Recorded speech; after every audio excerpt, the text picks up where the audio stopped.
और अब आपको सीधा लिए चलेंगे लोकसभा सदन की कार्रवाई वहां पर जारी है, वो आपको दिखा दें। 2 मिनट के लिए श्रद्धांजलि की बात की है। ये अधिकार मेरा नहीं है अध्यक्ष महोदय, ये अधिकार आपका है। मुझे पूरा भरोसा है आप पर कि जब अभिभाषण की चर्चा खत्म हो रही होगी उस समय 2 मिनट का मौन श्रद्धांजलि जरूर दी जाए जो श्रद्धालुओं की जान गई है। नहीं अध्यक्ष महोदय, नहीं अभी 1 मिनट आप लोग कुछ मत बोलो। नहीं कुछ नहीं। अध्यक्ष महोदय,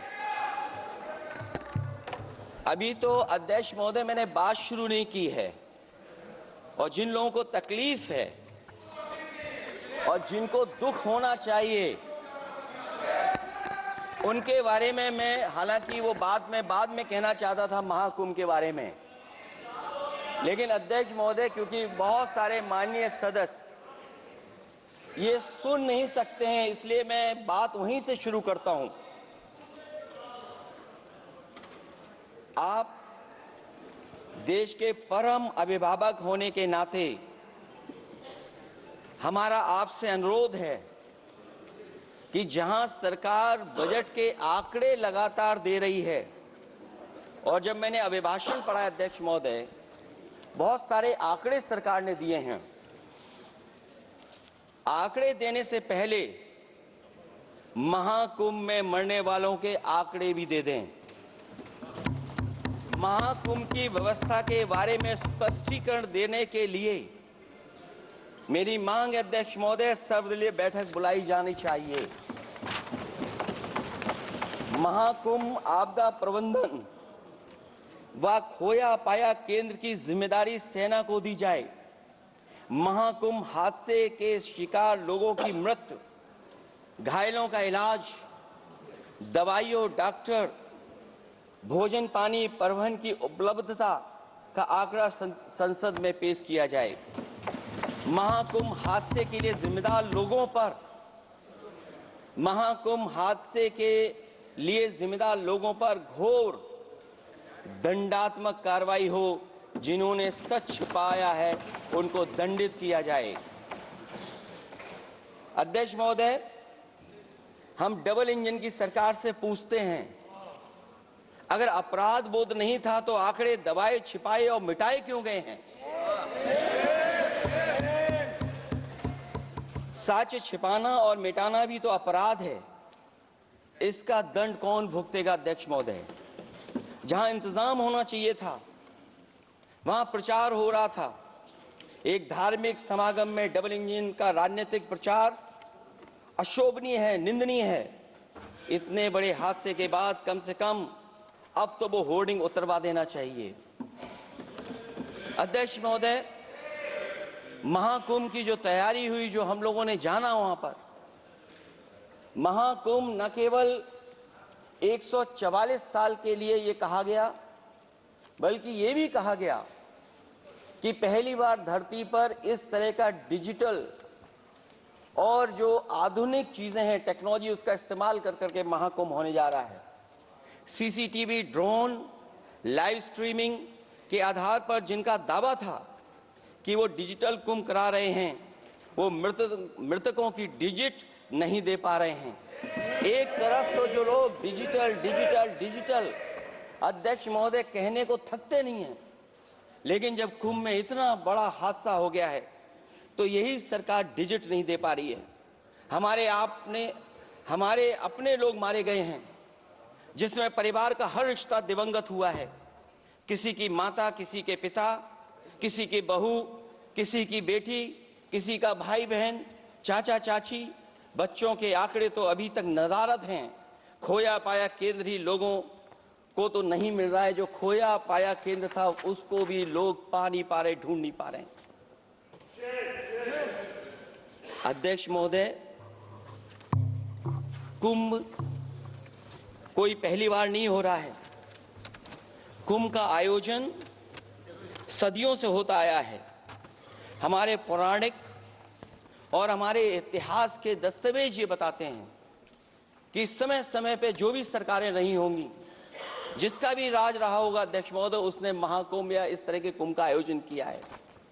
एक तरफ तो वो कि जो 144 साल बाद महाकुंभ होने जा रहा है उसका इतना प्रचार किया, और मैंने तो कई टीवी इंटरव्यूज में, कई समाचार चैनलों पर ये बात सुनने में आई और सुनते रहे हम लोग कि सरकार ने 100 करोड़ लोगों के आने का इंतजाम किया है, और अगर 100 करोड़, अध्यक्ष महोदय, अगर ये बात गलत है तो मैं रिजाइन आपको देना चाहता हूं। अगर अध्यक्ष महोदय, ये माननीय सदस्य लोग अगर ये नहीं सुन पा रहे हैं तो मैं इनको एक एक को, आप नहीं गए स्नान करने, आप स्नान करने नहीं गए, इसीलिए इस तरह की भाषा का इस्तेमाल कर रहे हैं। अध्यक्ष महोदय, ये कहा गया कि 144 वर्ष के बाद ये हो रहा है।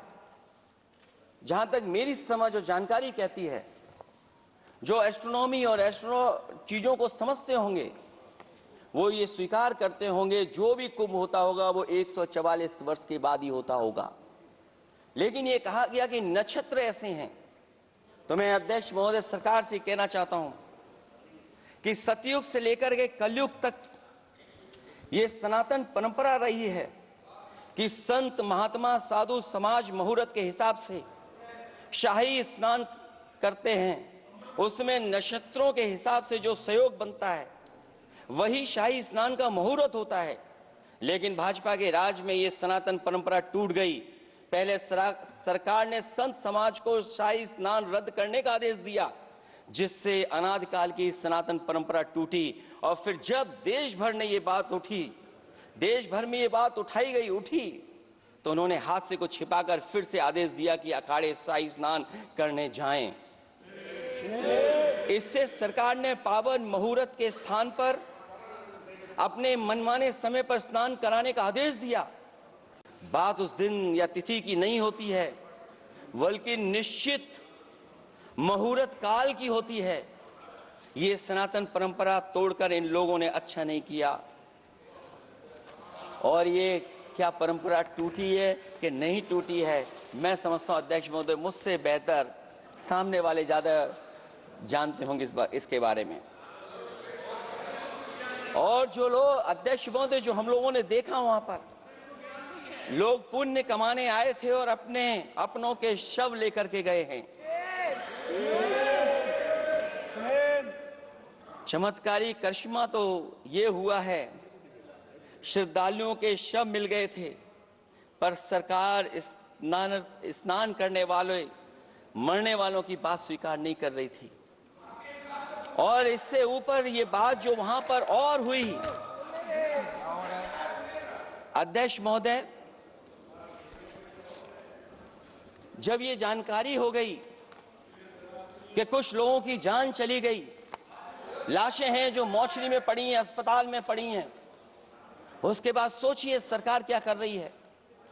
अपने सरकारी हेलीकॉप्टर में फूल भर करके फूलों को डालने का काम किया। सोचिए ये हमारी कहां की सनातन और सनातनी परंपरा है। मैं जानना चाहूंगा सदन के माध्यम से हमारे माननीय सदस्य बताएं कि जहां लाशें पड़ी रही हों, न जाने कितनी चप्पलें पड़ी थीं, न जाने कितनी चप्पलें पड़ी थीं, न जाने कितने कपड़े पड़े थे, महिलाओं की साड़ियां थी, कपड़े